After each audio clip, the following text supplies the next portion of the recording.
দেখুন, আমাদের একটা জলের ট্যাঙ্কি ছিল, সরকার থেকে আমাদেরকে করে দেওয়া হয়েছিল, কিন্তু এটা দেখছি খারাপ হয়ে গেছিল।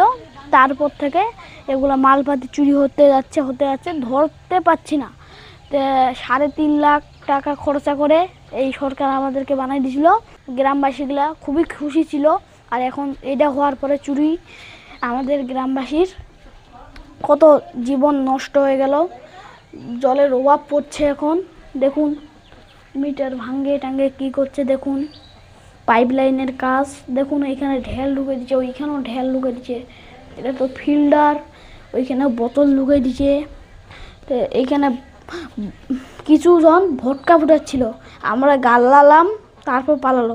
যদি এগুলা আগুন ধরে যায় হয়তো বা বাস্ট হয়ে যাবে, আমরা এটা ধরতে পারছি না।